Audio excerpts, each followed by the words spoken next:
You spent your whole life caring for others. But now, in the quiet moments, you find yourself asking, who is taking care of me? You wake up in the morning, stretch your arms, and move slowly toward the mirror. The face looking back at you is one you've known for decades, familiar, yet changed. The lines are deeper, the hair a little lighter, but within those eyes, there is something stronger than before. A lifetime of wisdom, of resilience, of love given and received. And yet, as you stand there, a quiet thought lingers. How do I take care of myself now? For so long, your focus was on everyone else. Raising families, supporting friends, building a life. But time moves forward, and the world feels different now. Maybe the house is quieter, the days a little slower. Maybe the people who once needed you the most now have lives of their own. And suddenly, a realization settles in. This is your time, not to fade, not to step aside, but to claim your next chapter. But where do you start? The world tells us how to fight aging, how to look younger, how to turn back time. But it doesn't teach us how to care for ourselves as we grow older. How to move in ways that keep us strong. How to nourish our bodies with gratitude. How to keep our minds sharp and our hearts open. How to let go of what no longer serves us and embrace this chapter with confidence. Knowing that we are not losing time, we are gaining a new way to live. That's why today, we're going to talk about what it truly means to take care of yourself in old age. Not just to add years to your life, but to add life to your years. We'll explore 6 powerful ways to nurture your body, mind, and spirit, ensuring that each day ahead is filled with strength, connection, and joy. And before we begin, if you find value in conversations like these, stories that inspire, wisdom that guides, and lessons that remind us that aging is something to embrace, not fear, consider subscribing to Elderly Wisdom Story. This channel is a space for reflection, encouragement, and connection, and I'd love for you to be part of it. Now, let's dive into our first essential tip. Number 1. Move with joy, redefining physical activity. You spent years moving without thinking about it. Walking from one task to the next, chasing after children, hurrying through grocery aisles, running up the stairs without a second thought. Movement was effortless, automatic. But somewhere along the way, it became something you had to think about, something you had to plan for. Maybe you noticed that standing up too quickly made you feel unsteady, or that walking for too long left you aching in ways it never did before. Maybe, little by little, you started moving less, not out of choice, but out of caution. And yet, your body was made to move. It craves movement, not as a duty, but as a source of energy, strength, and joy. Too often, exercise is framed as something we have to do to stay healthy, to avoid disease, to maintain weight. But what if we looked at it differently? What if movement wasn't just about living longer, but about living better, about making sure you can still reach for a book on a high shelf, still climb into bed without hesitation, still step outside and feel the earth beneath your feet without fear of falling? Take Susan, for example. At 68, she told herself that exercise wasn't for her. It felt like something young people did, lifting weights, running, sweating through intense workouts.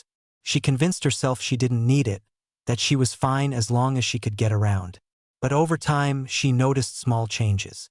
Stiffness in the mornings, a little more hesitation when stepping off the curb, a feeling of fatigue that lingered longer than it used to.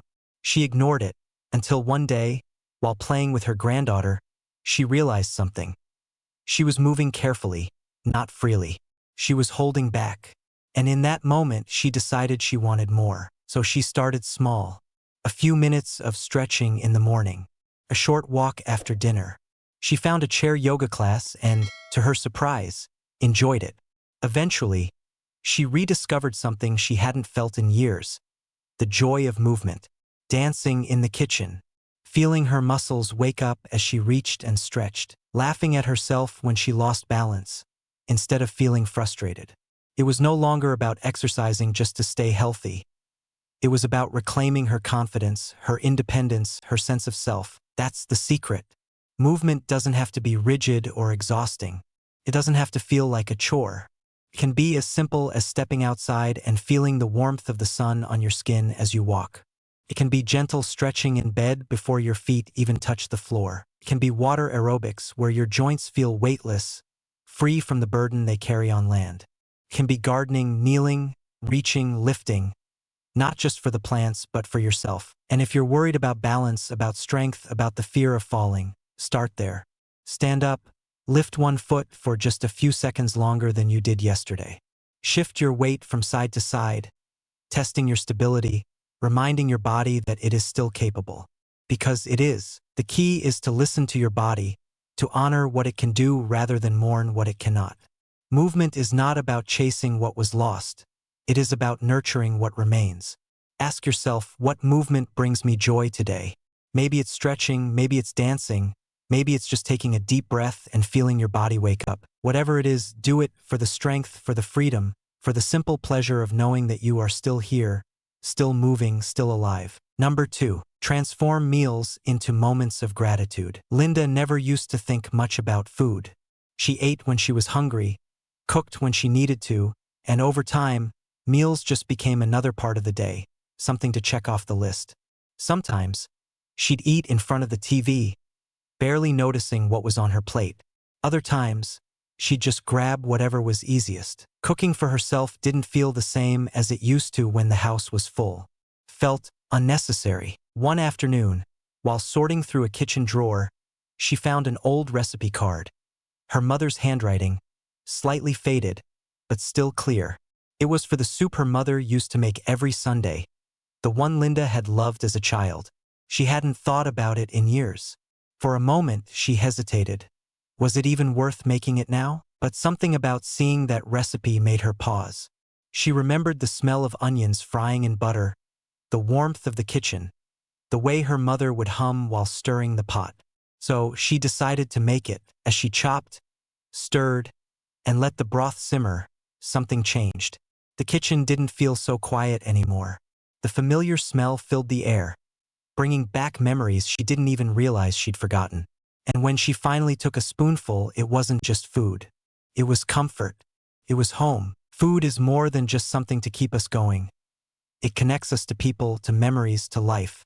A meal isn't just about nutrition. It's about how it makes you feel. It's the scent of fresh bread that reminds you of childhood, the first sip of coffee in the morning that makes you feel awake, the taste of a dish that brings back a moment in time. And yet, as life changes, it's easy to stop paying attention. Eating alone can feel empty. Cooking can feel like too much effort. But what if we looked at food differently? Instead of just eating to get it over with, what if we made meals something to enjoy again? It doesn't have to be complicated. It can be as simple as taking a moment before eating to appreciate what's on your plate. Sitting at the table instead of eating in front of the TV. Slowing down, tasting every bite, letting food be something you actually experience, not just something you finish. And beyond the memories, food is also one of the most powerful ways to take care of yourself. Staying hydrated keeps your mind sharp and your body energized. The right foods, like fresh vegetables, whole grains, and lean proteins, help you stay strong and mobile. Anti-inflammatory foods can ease joint pain, making everyday movement easier. Every meal is an opportunity, not just to eat, but to nourish yourself inside and out. And if eating alone has made meals feel like a chore, maybe it's time to bring back the joy of sharing food. Try cooking a dish that brings back good memories. Maybe it's something your mother used to make, or a meal you shared with a loved one.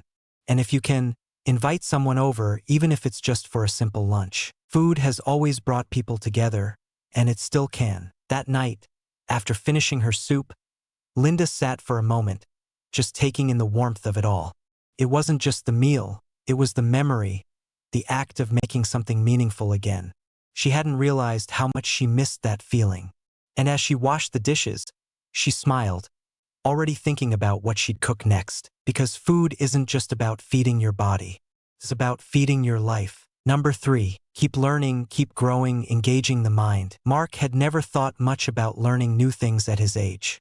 He figured he'd done enough of it over the years, raising a family, working hard, and handling life's responsibilities.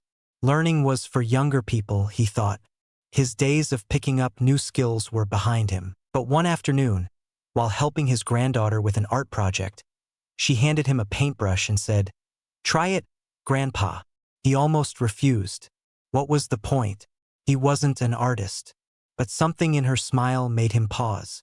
So, with a little hesitation, He dipped the brush in paint and made a simple stroke across the paper. At first, it didn't seem like much, but later that night, he found himself thinking about it. A few days later, he bought a small set of paints. He started painting in his spare time, just for fun, no pressure, no expectations. And something strange happened. His mornings felt different. He woke up with something to look forward to. His mind felt sharper. He noticed the way colors changed in the afternoon sun, the details in the world around him that he'd stopped paying attention to. He wasn't just painting, he was engaged with life again. It's easy to believe that learning is something we leave behind in school. But the truth is, the brain is like a muscle. The more you use it, the stronger it stays. Just like we take care of our bodies, we need to take care of our minds. And that doesn't mean doing something complicated or difficult. It just means staying curious, staying open, and finding new ways to engage with the world. Think about the last time you tried something new. How did it make you feel? Excited? Challenged? A little unsure at first? That's exactly how the brain grows, through new experiences. Reading a book on a subject that interests you, learning a few words in another language, writing down thoughts and reflections in a simple wisdom journal. These small habits keep the mind sharp and the heart young. Even conversations, discussing ideas, sharing stories, engaging with others, keep the brain active and flexible. And the best part? Learning today is easier than ever. You don't have to go back to school or sit in a classroom. There are free online courses, YouTube tutorials, TED Talks, and audiobooks that let you explore new ideas right from home. It doesn't matter what you choose. As long as you're learning, you're growing. Mark never set out to be an artist. He wasn't trying to master a new skill or prove anything to anyone. He just picked up a paintbrush and tried something different. And in doing so, he discovered something important. As long as you keep learning, you keep living. Number 4, strengthen relationships, deepen connections. Margaret never thought she would feel lonely. Her life had always been full. Raising children, running a household, always surrounded by people who needed her. But now, at 75, the house felt quieter. Her children had families of their own, her friends were busy with their own lives, and the days stretched longer than they used to. She told herself she was fine. After all, she had her routines, her books, and her favorite TV shows. But deep down, she missed something she couldn't quite name. One afternoon, while at the grocery store, she noticed a flyer on the community board. Local book club, new members welcome. She hesitated.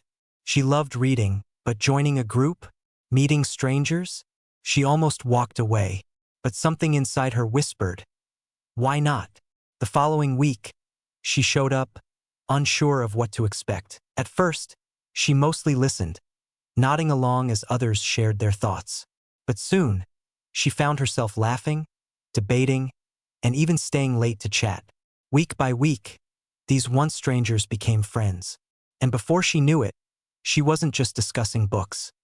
She was sharing stories, memories, and pieces of herself she had forgotten. It's easy to underestimate the power of connection. We often think friendships are something we grow out of, or that relationships naturally fade with time. But the truth is, we never stop needing people. Social connections don't just fill the silence. They give life meaning. They remind us that we are seen, valued, and still have so much to share. Studies show that staying socially active improves emotional health, reduces stress, and even strengthens memory. But it's not about having a large group of friends. It's about having meaningful connections with people who truly matter. So where do you start? It can be as simple as picking up the phone and calling an old friend you haven't spoken to in a while. A short conversation, a few shared memories. Sometimes that's all it takes to reignite a bond. If calling feels too sudden, try writing a letter. There's something special about receiving a handwritten note, something that feels more personal than a text message. And if you're looking to bring people together, consider hosting a family game night or a small gathering, not for a special occasion, but just to be together. Beyond reconnecting with old relationships, there's also joy in creating new ones.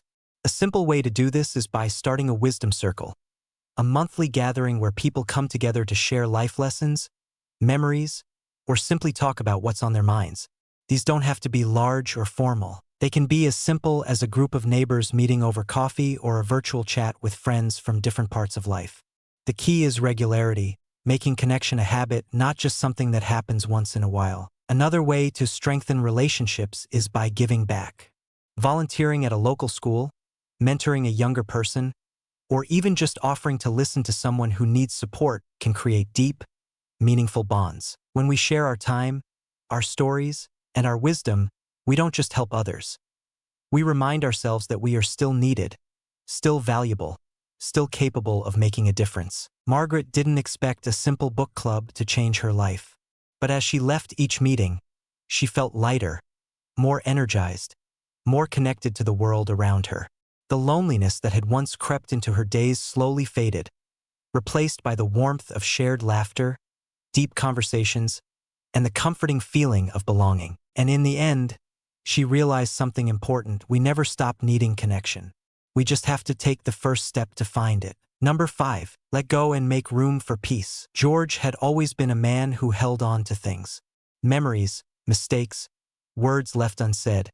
He carried them with him, like old photographs stuffed in a drawer, too painful to look at but too important to throw away. At 74, he often found himself lost in the past, replaying moments he wished had gone differently. The argument with his brother they never resolved. The times he should have been more patient with his children. The dreams he once had but never pursued. One evening, while sorting through an old box of letters, he came across a note his late wife had written him years ago. It was short, just a few lines, but the words hit him like a wave. George, don't let life pass you by while you're looking backward. He sat with that thought for a long time, and then, for the first time in years, he did something different. He picked up a pen and wrote himself a letter. He wrote down the things he regretted, the things he wished he could change, the burdens he had carried for too long. And when he was done, he folded the paper, took a deep breath, and let it go. Some people burn their letters, some bury them, some simply tear them up and throw them away. But for George, just writing the words down was enough. It was as if, by putting them on paper, he had finally set them down. And in doing so, he made space for something lighter. It's easy to hold on to regrets, to replay old mistakes, to wish we had done things differently. But the truth is, no amount of thinking can change the past. The only thing we have control over is how we move forward. Carrying old burdens doesn't just weigh on the mind, it steals energy from the present. It makes the days feel heavier, the joy feel smaller. And yet, letting go is not about forgetting. It's about making peace with what was so that we can fully embrace what is. There are simple ways to cultivate this kind of peace. Keeping a gratitude journal, writing down even one small thing each day that brings joy, can shift focus from what's missing to what's still here. Spending time in nature, feeling the warmth of the sun, listening to the wind, breathing in the air, reminds us that life moves forward no matter what has happened before. Taking a few moments of stillness each morning, before the noise of the day begins, can help set a tone of calm. It doesn't have to be long, just 5 minutes of silence, of breathing, of allowing space for a peaceful mind. And if the weight of the past still lingers, perhaps it's time for a letting go ritual. Write down the things that feel too heavy to carry, the worries, the regrets, the old hurts. Then find a way to release them. Maybe it's tossing the paper into the wind. Maybe it's burying it under a tree. Maybe it's tearing it up and watching the pieces float away in water. It doesn't matter how. It only matters that the act feels real, that it signals to the heart. It's time to move forward. George didn't wake up the next morning feeling completely free. But something had shifted. He felt a little lighter, a little more present. And when he looked outside at the morning sky, he realized something. He had spent so much time looking back that he had forgotten to look around. There was still life to be lived, still laughter to be had, still time to enjoy the days ahead. And for the first time in a long time, he let himself believe that the best moments weren't all behind him. They were still waiting to be found. Number 6, celebrate aging, don't resist it. Joan used to hate birthdays. Every year, as the candles on her cake increased, so did the feeling that time was slipping away. At 60, she started dreading the mirror, noticing the fine lines that deepened with every passing year. At 70, she stopped celebrating altogether, brushing off her family's attempts to make a fuss. "What's the point?" she would say. To her, birthdays weren't milestones. They were reminders of what she had lost: youth, energy, time. Then, on her 80th birthday, something changed. Her granddaughter handed her a scrapbook, filled with pictures from every stage of her life. There were childhood photos, pictures from her wedding day, snapshots of her holding her newborn son. As she flipped through the pages, she saw something she had never taken the time to notice before. The lines on her face weren't signs of aging. They were proof of living. The gray in her hair wasn't something to hide. It was a marker of experience, of lessons learned, of decades spent growing, loving, and becoming. That day, for the first time in years, she let herself celebrate. Aging is not a loss, it's an evolution. The world tells us that getting older means fading away, but the truth is, it means becoming more. Every wrinkle tells a story of laughter, of challenges faced, of wisdom gained. Every gray hair is a thread of experience, woven into the person we are today. The body may slow down, but the heart and mind continue to grow. And when we see aging as a privilege rather than a burden, everything changes. It all comes down to perspective. We can look at our reflection and see years slipping away, or we can see a face that has carried us through decades of life. We can complain about what we've lost, or we can celebrate what we've gained.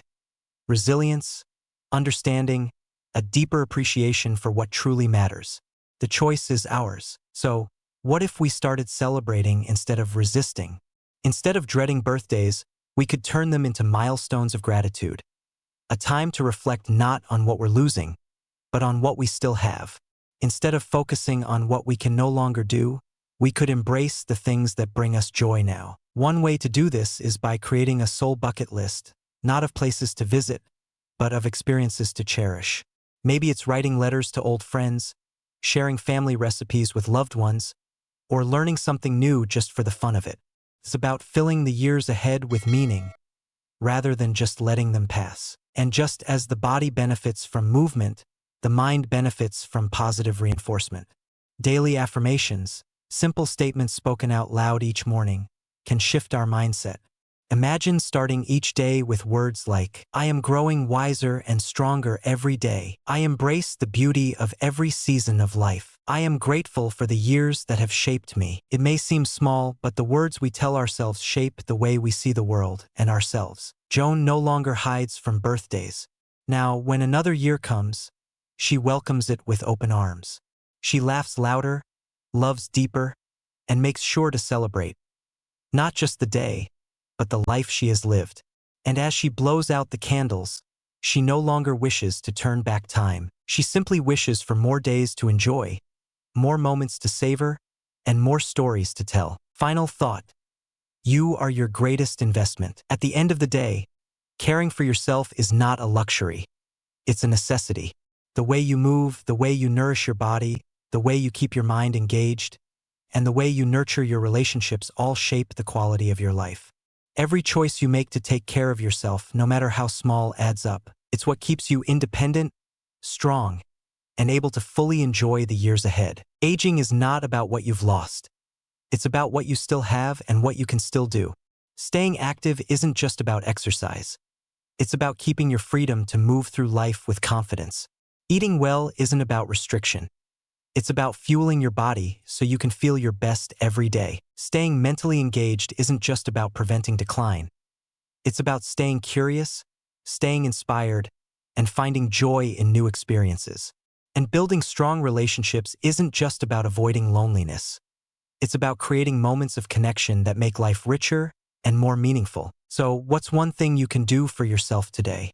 Maybe it's a short walk in the fresh air, calling a friend you haven't spoken to in a while, or simply sitting down for a meal and truly savoring every bite. Maybe it's setting aside a few quiet minutes to breathe, reflect, or jot down a thought in a journal. Self-care doesn't have to be big or complicated. It just has to be intentional. And as you reflect on your own journey, I'd love for you to take a moment to think about this. What do you love most about growing older? Is it the wisdom you've gained? The freedom to spend your time the way you want? The deeper appreciation for the small moments? Every stage of life brings its own beauty, and your perspective has the power to shape how you experience it. Your best years are not behind you, They are the ones you choose to make meaningful today.